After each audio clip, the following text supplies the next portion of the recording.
Val senior Rotawta bung sarina Ziaktu Vincent Pachuau chuta Rotawta chuan local ro hleh khatia uihur ang maya chik lo khan an ti chi mai chu khwal chema thin rim lutuk chu akhurum rum lo chavani kha le lo in ring ro ti paina ron lim phei puata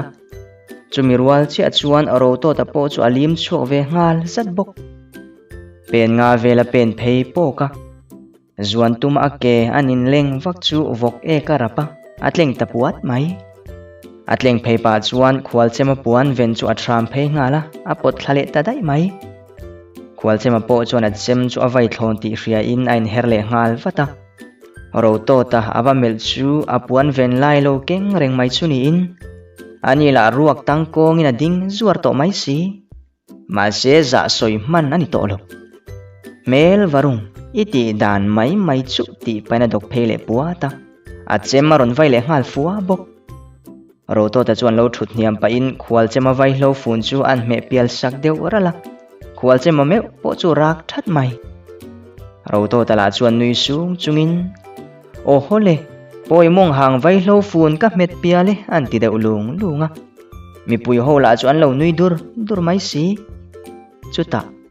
kha ipuan hi veng thapot te anon na toiro pui si ti pa chuna puan chu athe phei saka khwal chema po chuna puan chu alo veng thamol mol aven po aveng zo man done moni chu ti aron dok phele ngal puata Rotawta dul zona tak mai chuna chem chu aron vai tle phele zok mai chuta je chuan Rotawta po ahim kim zo bik talo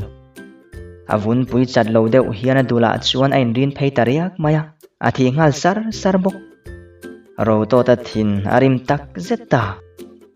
kha le lo in ring ro ti pana lim dok phei puata pen thum ma pena velama apen le pok chuta zuan vak pa in khwal chema lu zona chunan vai phei ve ta zok maya khwal chema halo thleson zau Rotawta na chemman vai tlang chu la le ngal thutina chembil zong chuna vai let ngal fuwa khwal chema bek chu arino chuk mai apai deuh noka chuti lai chu nan man ngei tumin Rotawta chu apen phele poka ma se male ma chu en pal thule ta khut mai atluk pa achem vai thla chuan khwal chema ke jung tang pani chu achok thota atluk nalama chuan hnara so chorle ngal nen alo tho chuak chu athi ta sung mai chuti line khwal chema la chu na nei lo ang mai na lo la ding teu mai si chuta le Rotawta chuan a chem chu apai loka local ro hleh anti cheu maya khwal chema po chuan kutlonga in suala chowe moti na chem chu pai ve ma se pai fel chiati in Rotawta chuan a le kati dera ti pana chem chu charina lum phei top topa khwal chema khup noi dewa chuna chok ta zok mai khwal chema na tilutuk chu ale top topa chuti lai tak chuna thui ruai pakha chuna ron bo phei ve ngal chu amit sirina lo hmuwa aron tlan pheina tura tak chuan tleng phein angal chara lo tlo sak heng maya chu pa chuan a chem ron chuk vai lak lo to bok si tluk paina ron vai thla fuwa an ho tu pa khwal chema luwa tak mai chuna sata khwal chema chu leng orina zal ta ngalani ti chuan Rotawta chu thowatin chu pa chu angal re ka amana lei char vo nanan mang tak mai chu athi chiang hle mai hetiang em hian Rotawta hi achakang tian khomi puite pon an la hrengai lova ama Rotawta nge pon an la hrengai chuang lo ti chuan chu poi pa chu athla ain belai po amit mei ru ka reng than ira lam chu hoile ta ngal chat mai than ira mela poi tin le hlau thona lo lang chu mu mai lo chiang hle a ti chuan muang chang in than ira lam chu apan phei ta chat than ira bulla thlen chuan a ring zet mai hian zep su antivak maya than ira phuna salutuk po chu alet top the hialani chuta than ira sama chuan thamin poi ho nen in thurwala min thai tum dan kha mi pui ho ma hian soi vekro antivin tuar maya chuti lai chuan than ira pa khon bol upa khwal ne ka chuan ka fa pa khatla vadro alo ti deu tuara ma selal pa chuan ngoi lokro alo ti chum mak mai si khwal ne ka chuan mak ti mel takalal pa en hau chung chuna ngoi ve tamai poka chuta Rotawta chuan than ira hne na isoi don nge imong kare hi ka zau bel don adita cher mai than ira hi huai sen ve hle ma se Rotawta hu hanga chuna jam chen he hle maya kasoyang aron ti ta chula khatia kasoyang ti lo khan soi ngal fadro alo ti vin tuar than ira chuan poi pasal thra han thlem chhuah dan zong te chu asoi ta vek maya asoi zo che chu Rotawta chuan mi i tha chak mana tina kuai bung bute te a an voi khum le tak mai chu than ira me po ni khor hilovina tlu der mai apa khual ne ka zakle thin rim si chona fapatlu reng chu availo fun ava pet sak ve ngot peka mi pui ho la chu an lo nui huk le ngal chu tiang chuan Rotawta pona kong dal tu chu ala vai kiang ve thei zela khual che male anawa tu chal nuwa phei chuan triau ral poi ho chuan lu sei ho chuan huara zual hle maya an kho nai lu sei kho te chu runin an khuwa an hal saka an nula te la chuan du dan an ching pharna samaya chuwang chuan lu sei lal te in mu kho min chhaknor turin thu an titluta ani heta tak hian ani Rotawta atot tak doni ti chuan le Rotawta te khuwa mual nuam khuwa po in chhaknor na atel turin fun puyan tatluk maya Rotawta po aphur ngang mai ni tinun chanzirin aram lama aliam de urenga anun chanzir lai mutu rol thar pakha chuan heti hian asoi Rotawta nun chan an zir tak mai chu achang le akhong kho baya achang le ain rul pui ludina achang le utrok sotin na sota akhek vaka achem ase ko a azung ko ang to wa achang le bok khupin achem avai fuwa tui hleu zirte po ang ma zo ke atiani anila taka Rotawta nun chanzir hi abei makhopa bung bu chunga fei kho dan tite ding di lip chunga bok khup dan tite zuang chunga leitleng dan ti velte asir kim fekani ti chuan le kar khat me fun puyan nuwa chuan mual nuam khuwa po anin to khom na mun tur lal suaka khuwa chi pui kholam panin an chuak veta kar kong ajan hi an ria nuwa chuan jan ria chum hun vela chi pui khuwa chuan luta ani mual nuam phua trang hian Rotawta hovin tlangwal somnga an thok chuak ve a chutia chi pui khuwa an han lu chu ani ai lo thleng ma sa kholi lain lo oma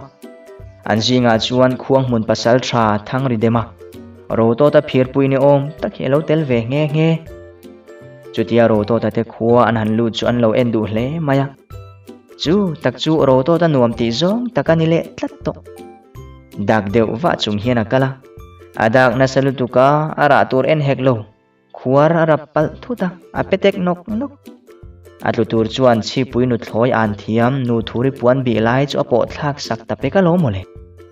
ani nu thuri ngai dan ni lo lutuk chuan khoi lam mi khwal tlai lo nge moi ni chule khatia mi kongkal thle lai puan bi ka pot thla e te in ti ingot email te la chu achia po ni sathlia lo asong kon ani iber kha imi chongkor khani ke jung pui lian pui ngana tur kha melna chang hre ve ta che alo ti er maya Rotawta ti ngai na hrelo chuan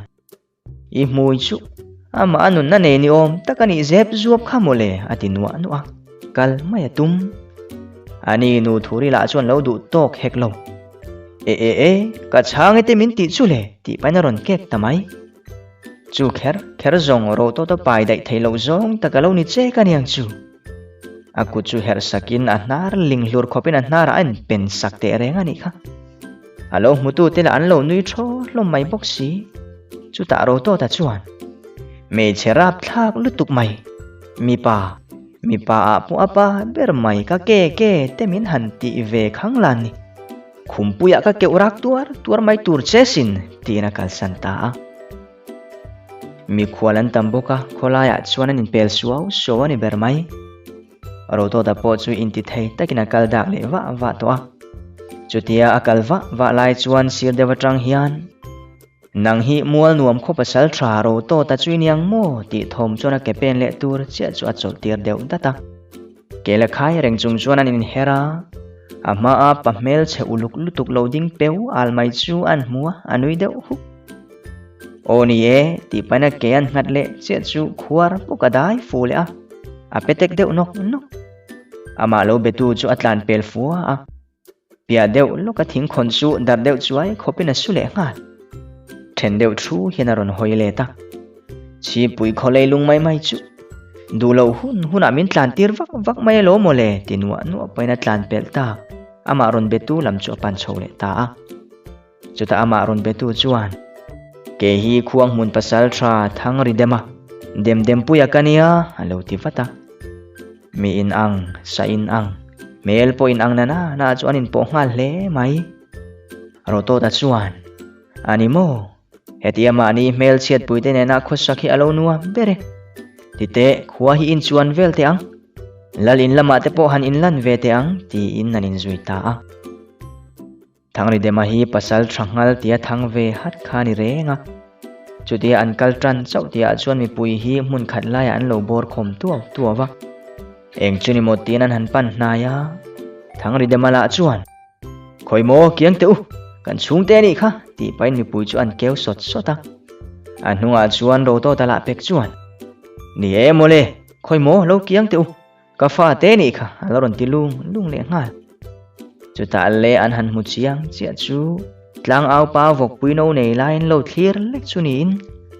thangri dama chuan kan chhungte vok pui ka ti na ni kha nui ru chuna ti tangota Rotawta la chuan laron mu chiang ve heklo khoi mo om son vat teu kani fa te kati chu mole aloron ti lunga chuta thangri dama chuan nui thu chungin he pui ini fa te chuan no an nei zo trepang tiro kal dayang aron ti a Rotawta naron mu vele chia chu ava hole si ve mole tinwa no chuan an kal son vele ta a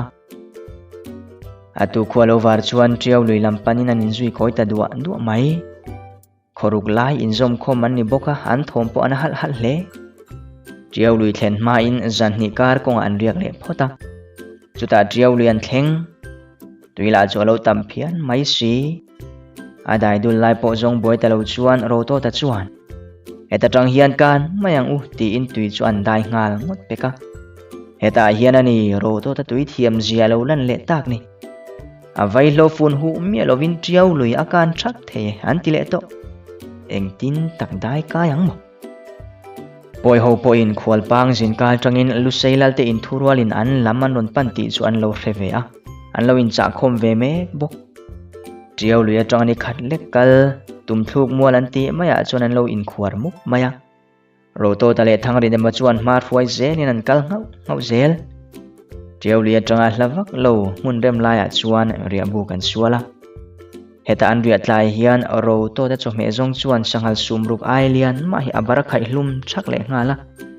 thangri dema la in sakhi tuai chiat khum hlum thak bok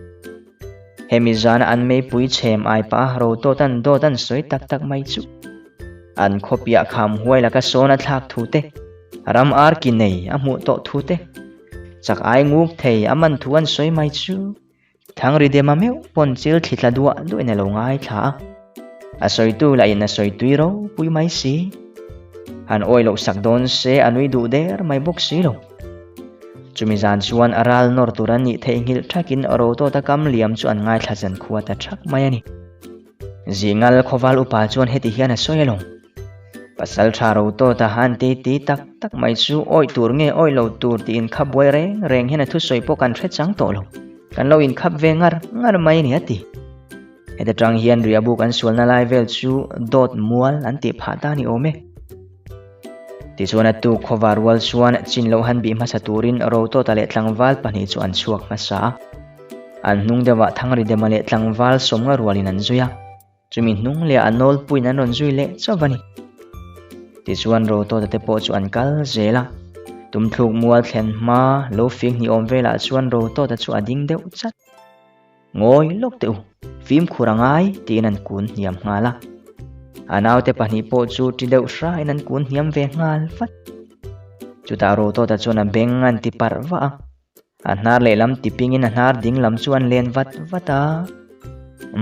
haralan hlalove phim khur takin o an ti deuh sapa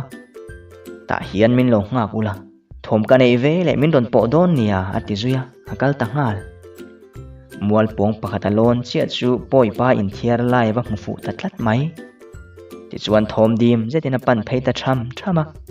voile khata ba bo thut tumina dok zok ma se a che fu talo chang el ra min tla chu arap pial pala abok phei ta thlop mai akut vaila chuan poi pa e ka beng pher duai le ngal poi pa phuna salu tukla chil phuan tla bu buina lo meng kur mai bok si chuta poi pa puan vena chuna kut chu atat fai nok noka ata na lai chu azai thla muka poi pa ka hno na la man sak mi azui ti chuan chu poi pa pu deuh nul chung chuna kir le ta anau ten an lo ngana mun an thlen don chon han thor lok ma sak lo chu an lo ral khel lu tukang ti hlavin chimbuk ram dana rama han tum le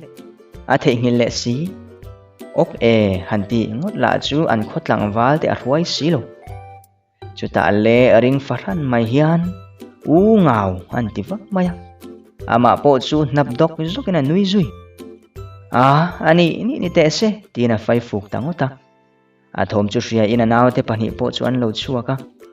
chutia Rotawta mi pakhata lo puvu mai an han mu chuan makti zetin an en ha chuta Rotawta chuan e poi pa hi han thing har ula thu kan zot don nia tina ngat chora chutia nga ta ka chuan poi pa po chu ron meng ngal kok mai lau mel takin Rotawta te ho chu ron mel kwal dan dana chuta Rotawta chuan hey poya lu sei tong i thiamem an ti vin ngal tuara alo budeu mut ani chuan ka zona hi thatakin min changang che ani lo chuan ka hlep ra lang che an ti le khur maya chu pa hlau tuk la chuan zuna che phung to chuti lai chuan thangri de male a ho te chuan ron thleng ve ngala thangri de mane na poi pa an han dop tak mai chu atok du tok ro ti ngai khopin poi pa chu atong zu to mai ni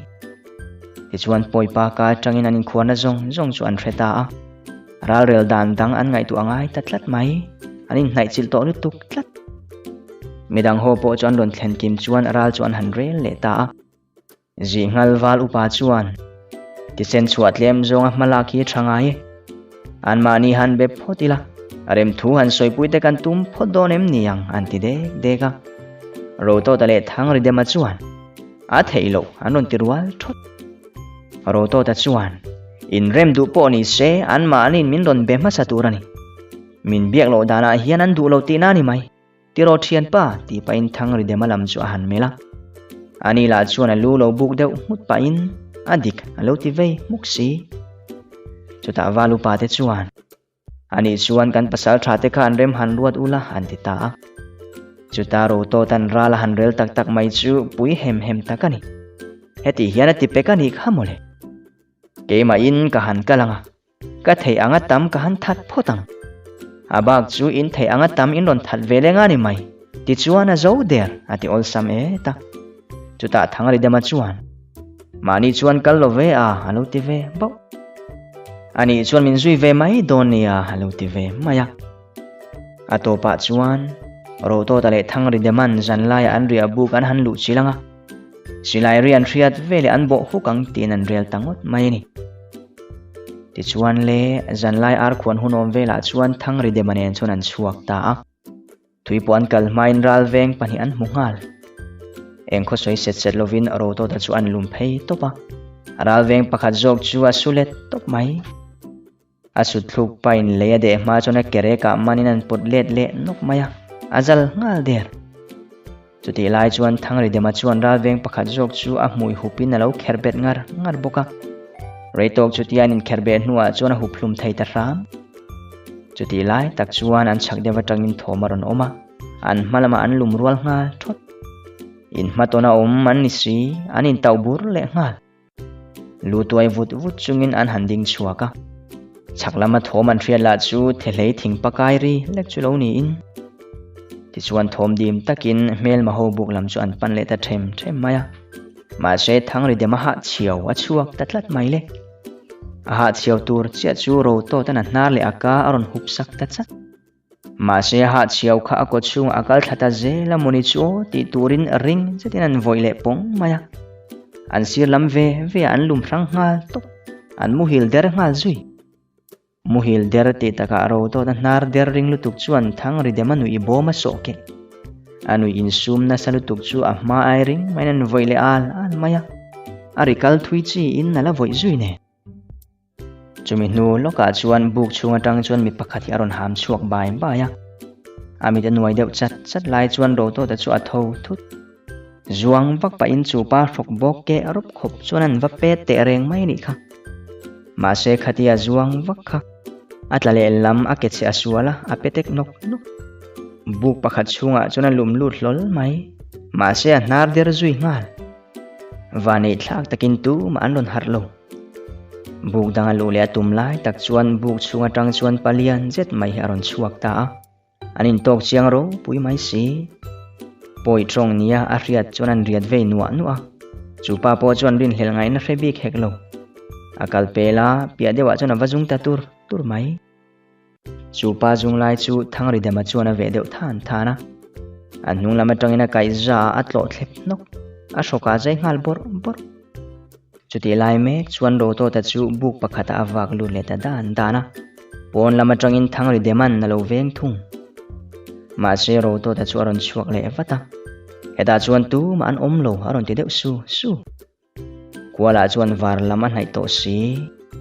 chuta an man mo to lutuk ti tur ber po hrebok si lo chu akhat to kin an in chibai le ringot thin ti chuan buk pakhata an pani chuan an lut le ta an ral thom zong chuan la chuaka an thian te omna lam panin an phei ma se an thleng trep ti a Rotawta chu atol thlule pal ta hlo maya asilai ken pakhat chu aso puak ta pop mai le ole du tok le photang